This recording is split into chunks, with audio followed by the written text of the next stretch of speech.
Good morning and welcome to the Mashreq Connect series webinar on finding the way forward for malls and retail in the UAE and in the wider Gulf.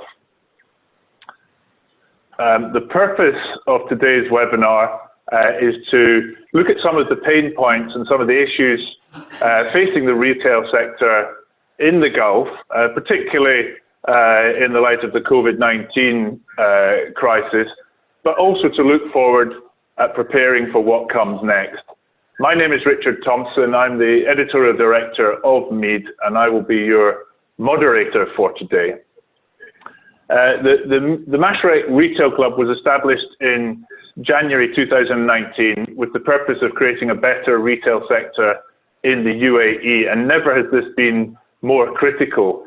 The retail industry was already facing substantial challenges, the rise of digital shopping, a growing oversupply of retail capacity in the region, and the lockdown measures introduced to stop the spread of the coronavirus has really added a severe impact on top of those challenges already. And so we've seen retailers' revenue streams affected, as well as supply lines and supply chains also disrupted. In addition to this, whilst the revenue side of the industry has been affected, retailers and mall operators still have enormous costs to carry to maintain their businesses. And so we have this financial stress caused by the crisis that is really exaggerating and accelerating some of the challenges facing the industry. So in this webinar today, we've brought together a fantastic panel from across the retail sector to look at, to discuss and look at some of these challenges and to address ways forward. So if I can just hand over, our host for today is Mashreq Bank, and Zain Qureshi is the Managing Director and the Head of Real Estate Finance at Mashreq Bank.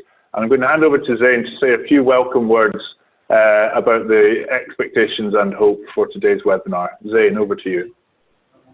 Good morning, everyone, and thank you for joining today's webinar, which is part of Mashreq's Real Estate and Retail Forum.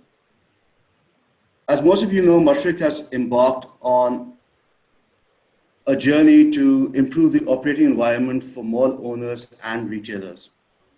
We had our first event on the 29th of January in Dubai, where we brought in both sides of the sector to brainstorm and discuss the key issues currently facing the industry and the potential solutions. Today's webinar will encompass the key pain points facing the UAE mall operators and retailers, along with the steps needed to be taken to sustain the industry through the crisis and prepared for the way forward. All industries are continuously evolving as they develop new and innovative ways to service their clients and become more efficient. We at Mashreq believe that the frameworks that are in place to support and protect these industries need to continuously adapt to an ever-changing environment. For the sake of clarity, I would like to point out that this webinar is not limited to finance or banking related issues only, but also includes other key stakeholders and laws within the country itself, such as local and federal governments, current contract and labor laws, utility companies, etc. So with no further delay, please join me in welcoming our esteemed panelists and moderator to further deliberate on some of the key pressing issues. Thank you.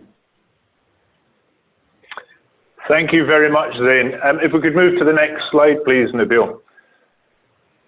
Okay, so just to give us a bit of context for this, in January this year, MEED and Mashreq launched the MEED Mashreq Retail Partnership, and the purpose of the partnership was to support the UAE retail sector, but providing a forum and a platform to share ideas, to enable access to knowledge, and to facilitate industry collaboration, and that's industry including government as well as corporate players. We have a range of activities. All of the content that we're generating, including this webinar and the recording of this webinar and the slides included in this webinar, can be found on the MEED Mashreq Industry Insight Hub. The link is shown on the website, and there's a screen grab on the left-hand side there. We also produce research reports. We run clubs, which up until the current lockdowns had been in situ events. We're now taking them virtual through these webinars and through the Connect series. And we publish findings reports. So there will be an article post-webinar today summarizing the key points covered in this session. There are many issues to discuss, and the panelists will be able to bring in many things, but just I've summarized here some of the kind of what I think are the key talking points for today. So how will COVID-19 change the industry? What are the pain points for the Gulf retail sector? As I mentioned, it was already an industry having to address sort of growing challenges, and so the COVID-19 has really highlighted some of those points. But has COVID-19 also exposed new weaknesses, or is it really just it's highlighted what we already were dealing with? I think the relationship between landlords and retailers is quite important. The role of government, the role of banks, as Zain has mentioned in his opening comments. What lessons can the Gulf retail industry learn from COVID-19? And then I think the most important point at the end is what needs to happen to create a more sustainable retail sector in the Gulf and in the UAE specifically. So these are just some sort of talking points. I do invite you as viewers, you've joined the session today because you have an interest in this topic. That means you have your own questions and your own pain points or your own issues that you would like to hear about and be addressed. So please send in your comments. You can use the question and answer icon at the bottom of the screen to send in your questions. I will moderate the discussion and field your questions to the panelists. But it's a great opportunity. We have a fantastic panel. So it is a great opportunity for you to raise any observations that you have or to submit any questions that you would like to be addressed. So if we can go on to the next slide, please. So these are our panelists, and it's a fantastic panel we have today. So Nilesh Ved is the chairman and CEO of the Apparel Group, and he is renowned in the retail fashion industry with a career spanning several decades, both in North America and in the Middle East. As chairman of the Apparel Group, Nilesh is responsible for over 1,750 stores across 4 continents. And so that's a huge amount of knowledge and experience, in particular with focus on this market. Nilesh is also the chairman of the retail business sector at Dubai Chamber. Tim Ernest is the group director for Al Futtaim Malls. Tim is responsible for the management and operations of a portfolio of 5 malls across the MENA region, the Middle East and North Africa region, which covers over 1,400 different retailers and 10 million square feet of outlet space. So I think that the role of, or the outlook for the mall owners and the mall developers and the mall operators is a particularly important pain point that had been growing as an issue prior to COVID-19. So I think Tim's knowledge in that area is going to be particularly pertinent. And then last but not least, we have Vikrant, who is the head of global strategy for KPMG in the lower Gulf. Vikrant has over 16 years experience as a consultant with 6 years in this region, and he is particularly focused on consumer, retail and food and beverage segments of the market. So thank you to all 3 of you for joining us today. I'm going to hand over to Vikrant to set out some keynote thoughts on the position today of the retail sector in the Gulf and his thoughts about some of the ways forward. But before I hand over, just a quick reminder, please send in your comments and questions. I think it's very important that we try and get as much out of you, the audience, as we provide to you through the panelists. And we do have this unique opportunity to get these 3 panelists engaged with your with your questions. So that's enough from me. I'm going to hand over now to Vikrant to set out some of his thoughts on where we are today in the Gulf real estate sector. So Nabil, if we can go to Vikrant's opening slide, please. Thanks, Richard. And good morning, everyone. I hope you keep doing well and keeping safe. These are truly unprecedented times. Who would have thought a few months ago that we would be living in this new reality of working from home, lockdown, and near complete economic standstill? So IMF has already forecasted a global recession this year and a negative GDP growth for all GCC countries. And for the region, what further accentuates the situation is the low oil prices. So today, all sectors in the region are being impacted by the COVID pandemic, some more than the others, and most negatively impacted. And clearly, retail has been adversely affected in most segments. So if you were to look at the performance of various segments of the retails in the region, food retailing has definitely witnessed a major spike in demand as consumers have been working from home, and there has also been some degree of panic buying during the extended lockdown period. I think the big success story through the pandemic has been really around the online retailing. For most retailers, the only sales that they've seen in the recent time has been through the online channel.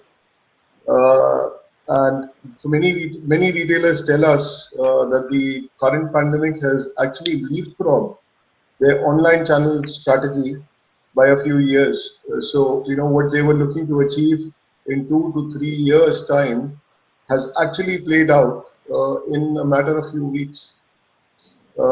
And again, if you look at online grocery retailing, that has also seen big gains, from relatively low penetrations in the region when you compare to the global benchmarks.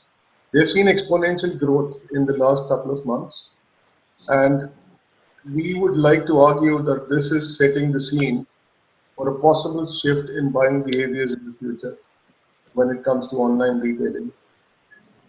The non-essentials retailing has been negatively affected across all segments, so be it luxury, fashion, electronics, jewelry. Retailers have seen a drop in sales of up to 50% in March. And when we look at the F&B and restaurant segment particularly, I think they've by far been the worst affected segment of the market, with up to 80% drop in sales in March on account of social distancing and hygiene concerns amongst the consumers. So this is what we were seeing in March. If we talk about what has happened in April, for most retailers, April sales were only 10 to 20% of the numbers that they have seen in the past. And this again has, if not entirely, majority of this has come through the online channel. And looking at where we stand today with malls and retail outlets operating only at 30% capacity, what we hear from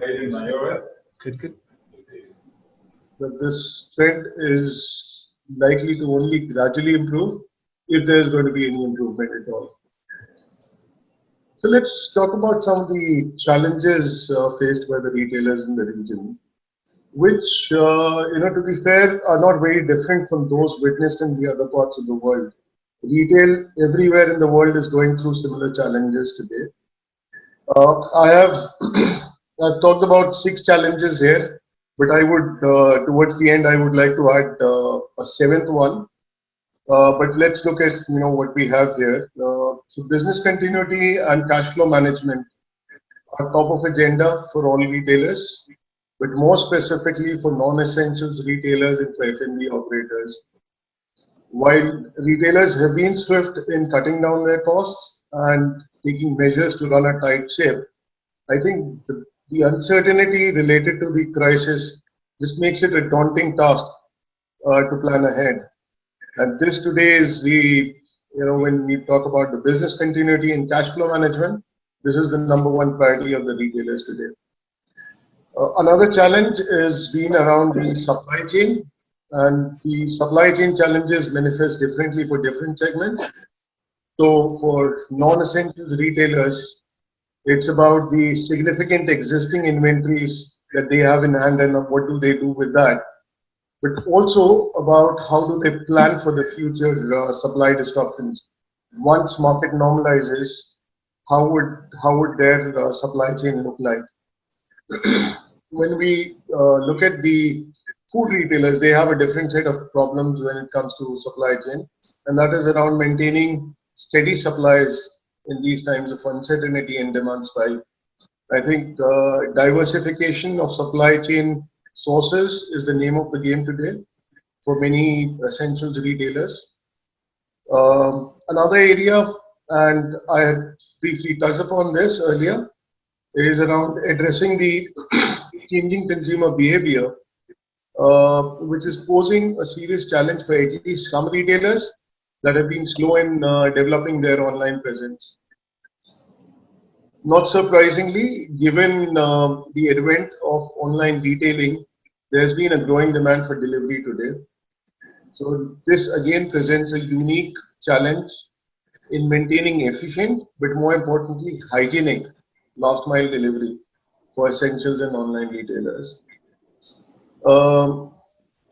Hygiene and safety concerns for both consumers and employees is another priority area for retailers today. And with the gradual opening of the retail outlets, it would be absolutely business critical, we believe, for retailers to ensure high hygiene and safety standards.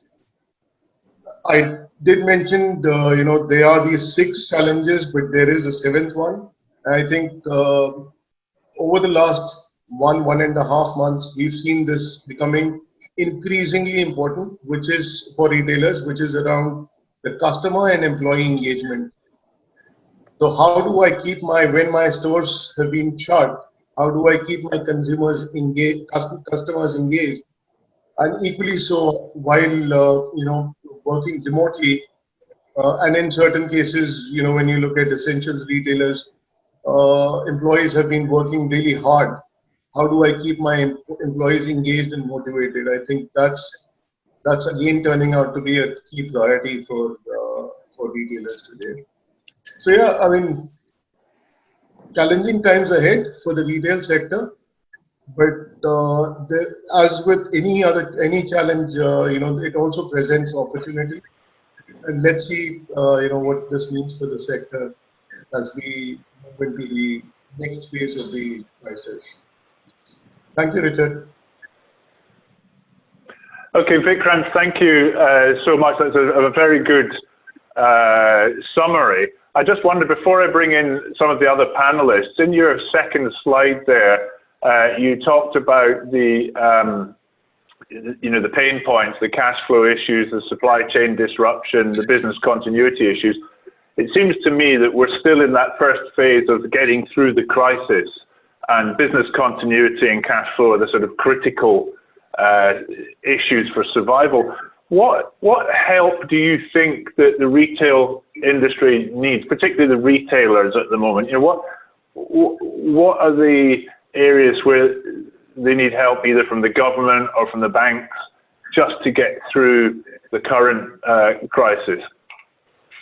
Sure. So no, I think that's very true. I think the situation, particularly around business continuity and cash flows, is very acute. So, and I would extend it beyond government and banks. I think retailers are looking to get help from every stakeholder in their value chain and in their ecosystem that they can get help from. I think we have Tim, and we will be speaking about this, but the landlords and retailer relationship, and that's where I believe landlords and retailers will have to help each other to survive through the crisis. So that's one area of help. particularly when outlets are operating at 30% capacity. How do you find out? How do you figure out what is the right model for revenue and profit sharing? I think that's going to be key. From government's perspective, while there's been a lot that's been done by the UAE government, I think we don't know how long this crisis will continue. And as this continues, there's more and more support that would be needed. So there are a lot of fixed business costs related to licensing and fees, where government will continue to step in and support retailers. From banks' perspective, I think again, banks have been, what we hear from the retailers is most banks have been very supportive to the retail sector. They have been discussing and negotiating and helping them out, whether it is in terms of extending existing facilities or providing new lines of credit. That's been there. I think again, this is a time where banks would need to also step in and see how they can reduce the cost of funding for the businesses. And clearly, this is not the time for people. We are in a survival mode and not a profit-making mode. So this is where the support needs to come in. I think the last piece is really around the suppliers and the vendors. And again, all businesses are going out and having discussions with their suppliers to see how payment terms can be further extended considering the situation. And again, a lot of suppliers have been very accommodative because they are in the midst of the same crisis as well, because this is global pandemic. Yeah. Okay, thank you very much, Vikrant. We've had a lot of questions coming in, and we'll get to them once we've been through the sort of opening statements from the panelists. And I'm interested in your point about the relationship between landlords and retailers, which I'll raise that with Tim in just a moment. The other point that stood out for me there is your second point about we don't know how long this crisis is going to continue. I think that's quite important, because even whilst we're seeing the lockdowns being eased around the world, we're still getting conflicting messages about just how long COVID-19 is going to be around. And the WHO, somebody from the WHO even this morning has said, it could be around forever. So there is a big question there about timing. But thank you for that, Vikrant. We'll come on to all of that during the discussion. I now want to move on to Nilesh. So Nilesh is the chairman of the apparel group. So for the purposes of this webinar, representing the retail community, the retailers community, Nilesh is also chairman of the retail business at Dubai Chambers. So he has that unique position between sort of the authorities and the business community. So fantastic to have you today with us, Nilesh. Could you perhaps firstly respond perhaps to some of Vikrant's summary points there, but also what's your summary of where we are today, the impact of COVID-19, but also what that tells us about the way forward and what you would like to see happening in the retail segment? Richard, thank you very much. Vikrant, thank you for that presentation. You covered up most of the things that I was supposed to talk about. That's fantastic.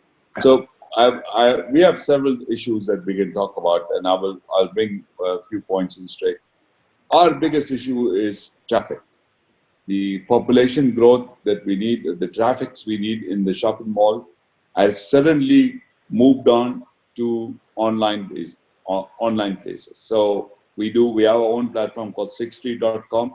We saw huge traffic coming in, but with that traffic, we have our own issues of delivery or with payment channels or with cross-border. So retailers are facing several issues in this part of the world. One is when they say it's rent, right? It's the cost of doing business. And my question to retailers is, even if the rent is zero, can you survive? Sometimes the landlords are ready to give us zero rent, and if there's no traffic, it's still a bad deal. So we need the right traffic in the malls. to do that. And we can see the shift in traffic coming in between shopping malls and online basis. So if you see the shift coming in, now what we are working hard is to bring traffic back to the shopping mall. To bring traffic back to the shopping mall, we have to think very differently. The biggest issue today is health and safety, which was never the issue in any part of the world or even the shopping malls here. How do we make sure the customers feel safe coming inside a shopping mall? And that's the big major issue for us, is saying how do we make sure the people who are working with us in the shopping mall are safe and secured. Right?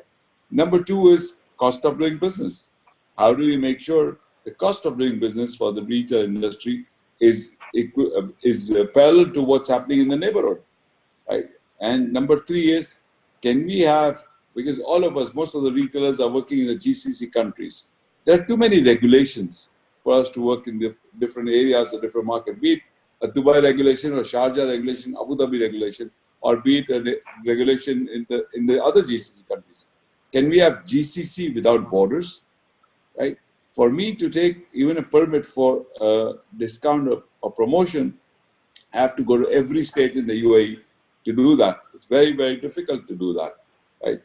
And the innovations that the retailers need to do at this moment has to be much faster than the traditional businesses. I was in the gold souk. My father, my traditional business from my family side is in the gold business. I moved out of that business long time ago, 27 years ago, right? And we adopted to the new retail, which was shopping mall. Now is the combination that we have to do, which will be online and offline. The omni-channel is the only way to make it work. And can we use our retail stores as our distribution centers for the online, and can we fulfill from that? That's important to us, right? Even today, you will be surprised that the retail on the streets is doing much better than the shopping malls. Even Saudi Arabia, we have close to 450 stores in Saudi. The retail in the streets in Saudi is doing much better than the shopping malls. But Richard, people have to understand that bad retail before COVID-19 was bad. So anybody in the retail industry didn't make money in the year 19, it's going to be very difficult for them to survive in year 2020. Right? So bad retail is always going to be an issue. But one thing that we have learned from this COVID-19, I keep saying that who has done our digital strategy? It's COVID-19. We don't have a CEO or a CFO or a CEO who can say that that's what's happening. So the retail issues, traffic, cost of doing business, regulations, and we need to be quick, very quick in our innovations. Right? And we need the Dubai airport to be open. If Dubai airport is open, Dubai Mall will fly. But we need that. People talk about rents and saying that, how can you afford to pay 1,000 dirhams rent in Dubai Mall? We don't pay rents. People have to understand that. Customer is paying the rent. Right? If the cost of doing business is going to be high, we all are in businesses, most of them will be passed to the customers. If the cost of doing business will be low, the price in the cities will be lower. And that's what, right now, we're fighting on also on the pricing with the online players. Also, there's a lot of traffic of shop and ship from outside, from the neighborhood, inside the market. So we have to adjust our pricing to what's happening in the real market. So, Richard, I hope that I've given you an answer to what's happening in retail. Yeah, it's a fantastic summary. And I'll come on to Tim in just a moment. There's a number of points have already been raised about the relationships between the mall, the mall owners and the retailers. But on your 3 points there, on the first one about traffic, the shift to online, is it your contention that that is one of the issues that was already happening to a significant degree and COVID-19 has just accelerated that transformation? Or is that something that would not have happened to such a level without COVID-19? Richard, our growth from last April to our online platform today is 8x. right? No one expects an 8x growth in 1 month. We could not cover up. We had to stop taking orders. At one time, we had 60,000 packages lying in our distribution center, and there were no courier companies to take it. I had to personally call each one of them to help us to take the orders and deliver them, plus the lockdown. So COVID-19 has multiplied the digital strategy for every industry. Okay, and in Vikrant's comments, he mentioned about, we don't know how long this is going to continue. Hopefully we have a V-shaped recovery and we're through the crisis very quickly. The health crisis and the cash flow crisis is over equally quickly. But we don't know that. And would you advise that businesses have to assume that there are some permanent effects here? Some of the challenges that you've just summarized, we have to think about actually adapting for those permanently. 100%, Richard. The shift is already there. And it depends on what percentage, but the speed of the shift is much faster than anybody would expect. But I would like to give you a few examples. I spoke to our partners in China and in Germany. They told me something very interesting.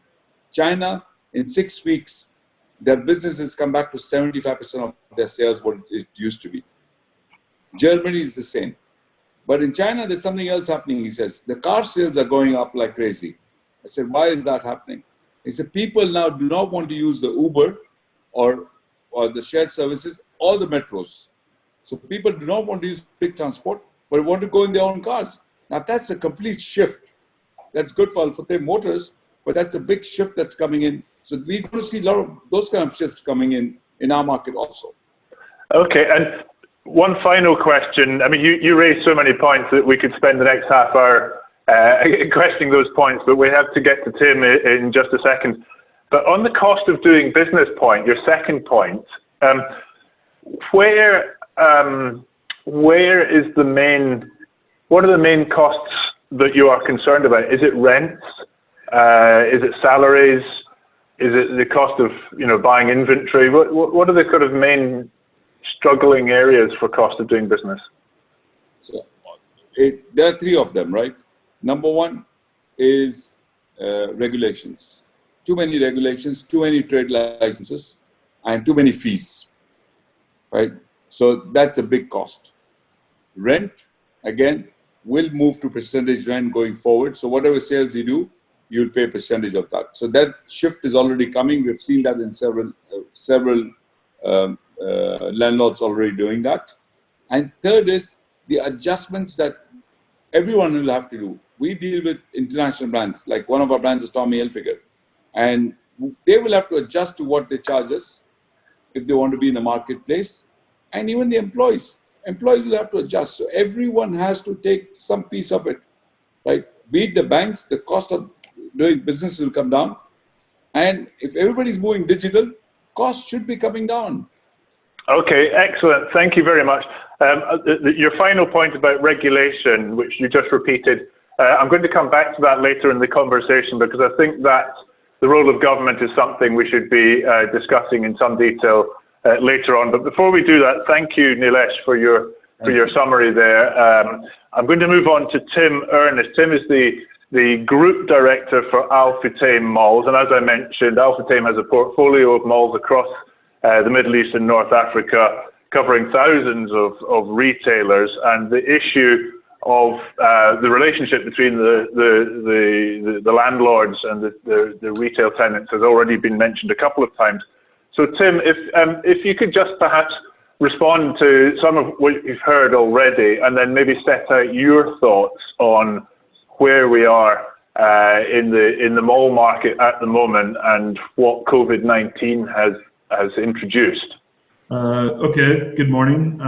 First of all, welcome to the viewers, and I'll be very concise because I'm very interested in their questions, and I think we can all learn something here today.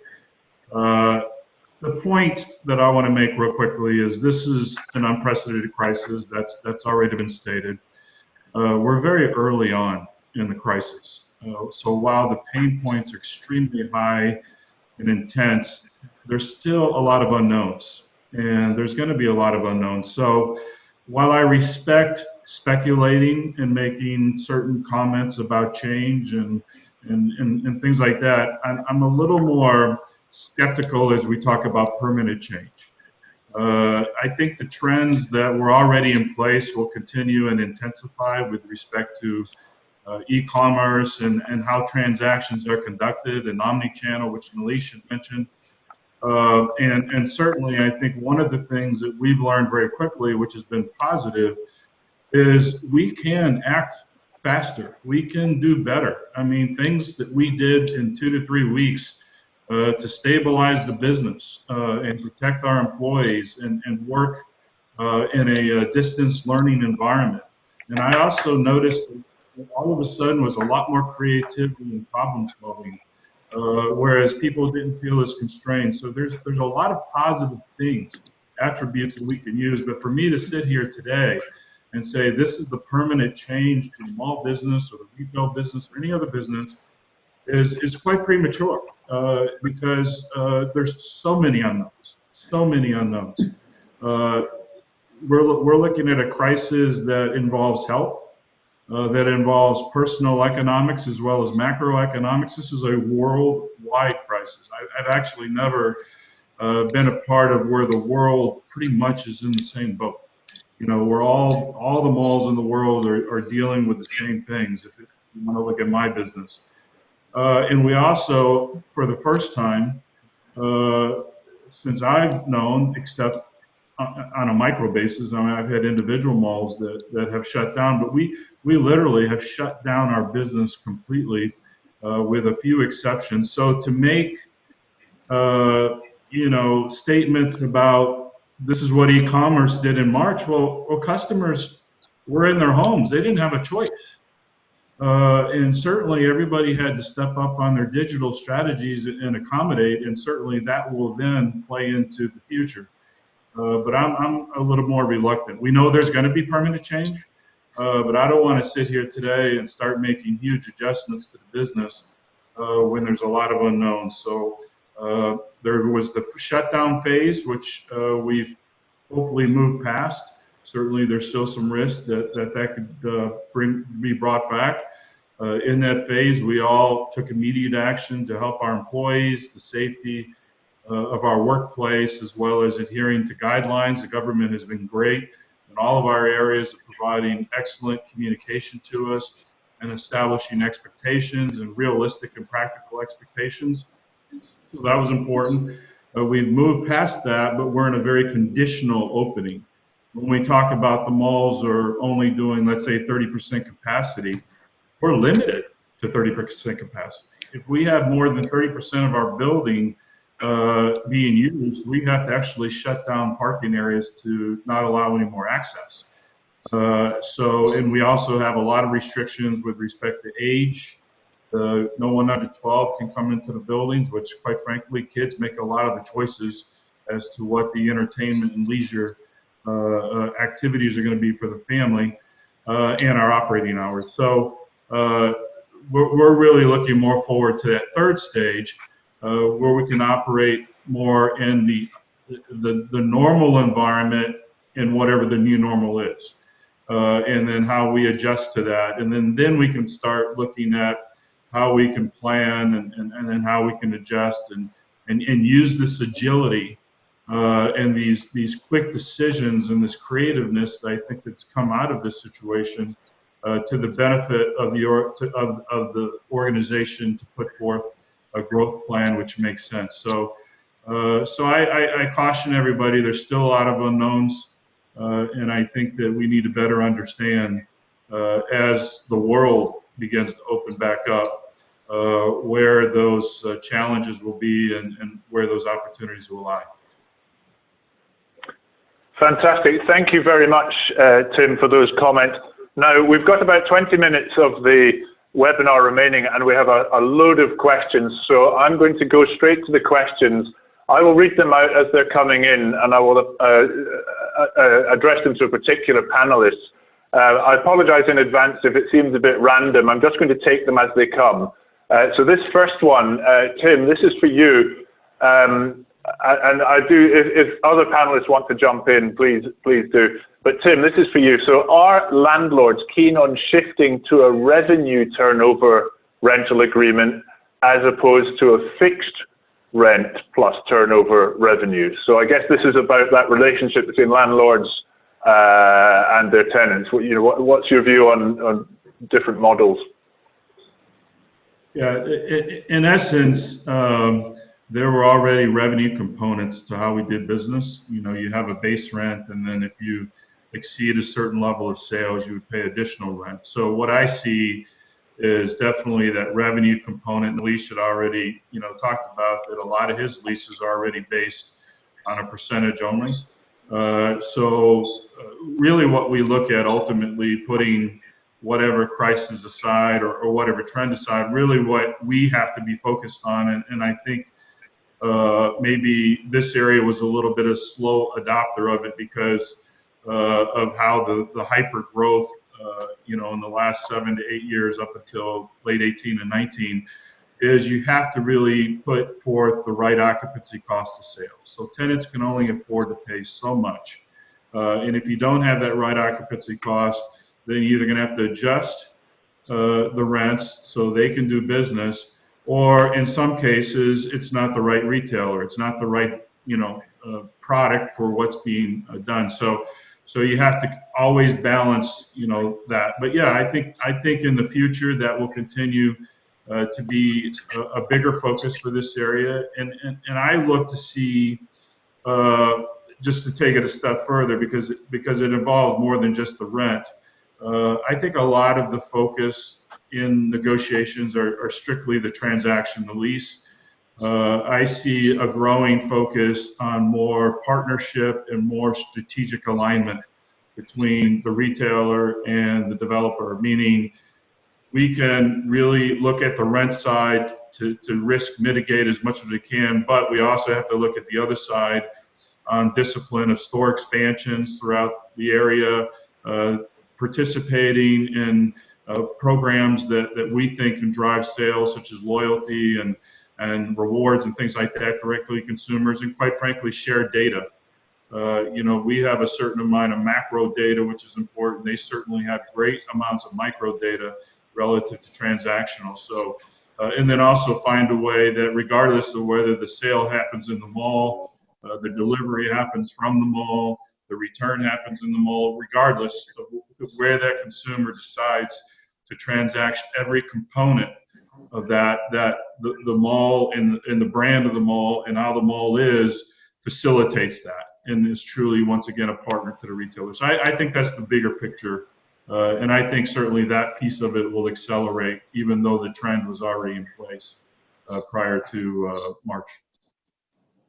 Okay, thank you very much. And just on the point, one viewer has made an observation. I think turnover rent is the need of the hour, at least for the rest of the year. So that's just a sort of in response to your comment.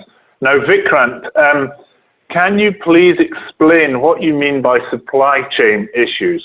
For example, if sourcing is an issue because factories are operating at 50% capacity, once the COVID-19 issues alleviate, then these factories should go back to 100% capacity. So if you could just perhaps give a bit of detail on what you were referring to with supply chain issues. Sure. So Richard, I think again, when we talk about supply chain, let's look at essentials and non-essentials separately. When we are talking about the essentials, I think the supply chain issue, as I had mentioned earlier, it's really around how do I maintain the steady flow of goods while managing the demand spike. And again, we've seen examples of, within the essentials retail, where there was certain dependency on certain suppliers from a geography. And you've seen during the crisis, there were bans on imports or exports from those countries. So, suddenly you saw that for certain product categories, there was no supply coming in. So these retailers had to go to new markets, find new suppliers and source products to ensure, steady supply and that their shelves were, not empty. So this is more from the essentials retailers. When we look at non-essentials, I think what I was earlier alluding to is once things come back to normalcy, particularly when we look at fashion, luxury, retail, a lot of supply on that front has already been impacted. When you look at markets like Italy, China, Hong Kong, these markets have been impacted by the crisis. So it will take some time for them to bring the supply back to 100%, which is where there is a need to plan today and work with your suppliers and vendors today to plan for the future. Agreed. I mean, we don't know where how long that period might be, but at least that thinking needs to start now. Okay, thank you. Now, Vikrant, whilst you're talking, I have two more quick questions for you. At least I think they're quick questions. Firstly, have electronic sales gone up, with computers for schools and the online transition? So how has the electronic sector done? If you answer that one first, then there's a second. Retail, that segment, computers and laptops did see a spike, particularly, in March and April. There was a spike that was seen. Okay, and then a second quick question about food and beverage. What portion of the F&B sector do you expect not to survive this period? And what segment, I presume that means segment of F&B, will be most impacted? So I think that's reflecting the extreme stress that the restaurants are probably feeling at the moment. So do you have any prognosis for the F&B sector? Sure. Okay, so survival is a larger question. I would say, the segment that will get worst affected by the pandemic is going to be the segment that's not delivery friendly. So, I mean, as I was saying earlier, I mean, much of the sales has really come from the online channel. So if you're not able to deliver, if your offering cannot be online, that's going to be a challenge. And even with the recovery, and as we see, restaurants are going to be operating at 30% capacity. Even in the next few months, I don't see restaurants going back to 100% capacity. So the sit-down dining concepts versus delivery-friendly concepts, I would say delivery-friendly would be less affected than the dine-in. Okay, thank you very much. Now, Nilesh, I have a question for you. So it says here, you started with retail and flourished, and next you went online with a retail platform called Sixth Street, which is becoming successful. So you may not want to answer this because it's about the apparel group, but I will leave that to you to decide. So what next for apparel group, and what is the new other businesses that you see you'll be planning to focus on, to invest in? So perhaps this webinar is more about the wider trends, but perhaps if you want, you could give a comment there on apparel group. I think there are three big opportunities that we keep talking about. One is value retail is still okay. So people are still going and buying value retail. The other one that's going to grow is the outlet malls. We're going to see more and more of outlet malls coming up. And the third one is digital. This is what we've been focusing for the last 1 year and saying, how do we shift very quickly in that format? So, and I would say that would be the same for the industry, is because inventory, every principal has inventory, every retailer has inventory. They need to clean up their inventory, so there will be more outlet malls for that. Yeah. Okay, thank you very much. Now I have a question. I think you have answered, but if the questioner needs more, please send in a follow-up question. I have a question here for Tim, but possibly it's for Vikrant also. It's about the role of government. So Tim, should the government set negotiation deadlines between landlords and tenants to reduce friction between them? And then a suggestion here of a government set relief package, perhaps. So I don't know if what's going on at the moment, if the government has a role in this collaboration that you referred to, and if you think there is a need for government support or intervention. I don't really have that much of a comment. I feel like the best negotiations are between the parties that have the greatest interest in the transaction. So I think we're able to work things out. I mean, for example, we're in the retail business as well, and we understood the retail perspective when this happened. And I think within 6 days, we announced we're giving 3-month rent credits to all eligible tenants. And it's not as easy to get done as it is to say, but we've administered that, and we weren't. We certainly, had conversations with government officials and other people, and certainly we were being encouraged to look at what we could do. But this is something that we did ourselves, and I feel like that's probably the best approach in the future. But that's my own personal view. I think that the government throughout this process for us has been extraordinarily helpful in helping us navigate very, very complex, difficult health issues. Getting shoppers back in the building, which I think they were very attentive to doing and phasing in things. And I know they're still very engaged. So, but I really can't speak on a transactional basis. I feel like the system that we have now can be tweaked and can better reflect the future, but whether that involves more government involvement, I can't say. Okay, thank you. Now, we have about 5 minutes more for questions, so I'm going to sort of do a rapid fire questions for the panelists. If I could ask you to try and keep your answers, I know this is almost impossible, keep your answers as short as you can. We have a long list of questions here, so starting at the top, this is for Nilesh. Since the WHO has stated that COVID is a pandemic rather than just an epidemic, shouldn't all retailers be looking to focus on online sales as a way forward rather than traditional brick and mortar? So I think you've probably answered this a little bit already, but is that where we should all be focusing, online? Yes, today, like Tim said, if I look at our principals, their business in the US is still 80% brick and mortar and 20% online. So 80% still business is brick and mortar. Okay, thank you. Quick question for Tim then. I think you also may have touched on this, but paraphrasing the question, can we look forward to all landlords offering rent relief by temporarily switching to turnover percentage rent until the end of the year? I think you probably touched on that already, but a quick sort of answer for that one. I can't speak for other landlords, but we're certainly attuned to occupancy cost. And we want our retailers to be able to compete and remain in business because we see that there'll eventually be a situation where this turns around, new normal, but it will turn around. So we want to keep our malls thriving and keep them well merchandised. So we'll make the business decisions accordingly.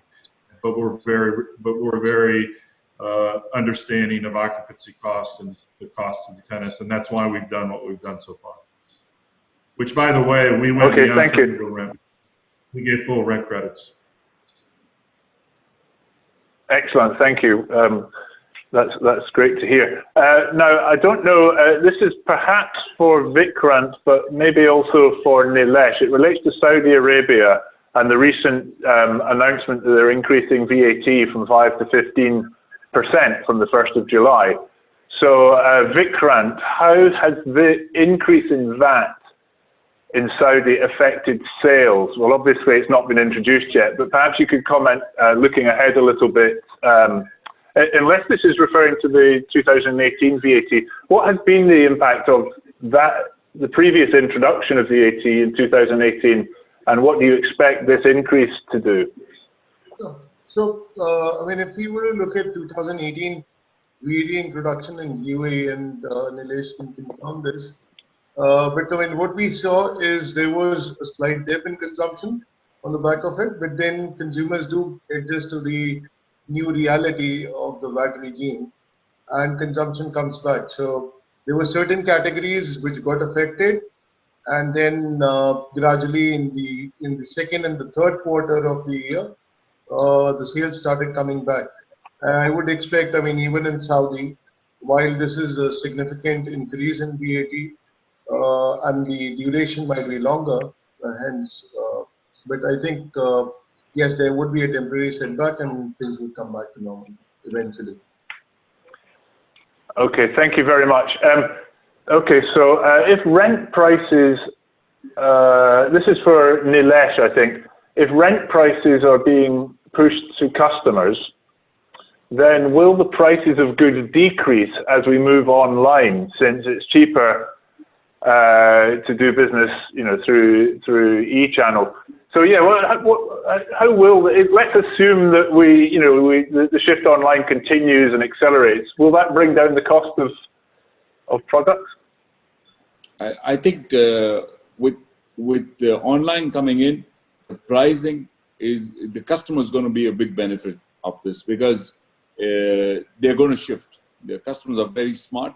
If the rents are going to be very high, if it's not affordable for the retailers or the customers, they're shifting online. So price is a very big game.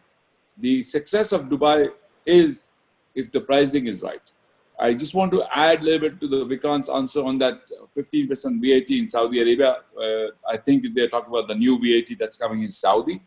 We have seen every time the VAT comes a month before, there's a spike, then there's a drop in that country, and then it gets regularized. But 15% in Saudi and 5% in Bahrain, people will drive from the eastern Saudi, Dammam and Khobar, into Bahrain, do the shopping and come back. That will be the same with Kuwait and areas. And even we've seen the same thing in Oman and UAE. When Oman had no VAT, the people are driving from Al Ain into Buraymi, doing shopping and coming back. So the shift will come in that format. 15% is too high. There's a big arbitrage there. Okay, thank you very much. Now we've got 1 minute remaining, and I want to hand over to Vivek to say some comments. But one final question that I think will interest a lot of people is for Tim. So Tim, will the retail supply, and I think what this means is the new malls, will the retail supply in the pipeline have to be put on hold almost indefinitely to support the sector? So this is about future, I guess, investments and developments in malls. What are your thoughts on the current planned projects? I guess particularly in Dubai, but regionally. Yeah, I mean, at minimum, I had spoken to the unknowns, and when there's unknowns, if you're able to put something on hold, so you can better understand.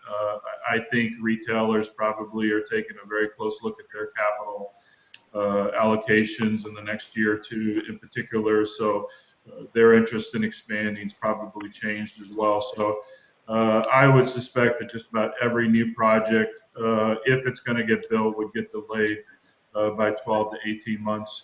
And then those projects that are more in the conceptual stage will probably be suspended for quite some time until more knowns. So that's what I would expect. But quite frankly, the inventory that here will remain. You won't see any closures of malls or anything like that. There could be some occupancy level issues, but the new inventory will be delayed. Okay, thank you very much for that, Tim. Thank you very much to all of the panelists. We've got so many questions that have come in and we haven't had time to address. What we will do is we will circulate the questions to the panelists, and we will try and respond by email where possible, or perhaps we could even set up a second webinar to get through some of these other questions, because we have so many. Thank you very much for sending in those questions. Nabil, if we could go to the second from last slide with Vivek on it. I'm going to hand over to Vivek, the Senior Vice President and Head of Trading Corporates at Mashreq Bank, to make some closing remarks to bring the session to an end, and then we shall finish. But just before I go, I want to say thank you to all of our excellent panelists today for their time, and thank you to you, our audience, for taking part today and for submitting so many questions. Thank you, and I look forward to seeing you next time. But now I'm going to hand over to Vivek Uberoy from Mashreq Bank to say a few closing remarks. Over to you, Vivek. Thank you. Thanks, Richard. And thank you for being the anchor. Nilesh, Tim, Vikrant, really appreciate your views. Great to have your views. It's just one of the first of the panels we want to get together to get views of the industry of what we are facing, put the thoughts together and see how best we can help.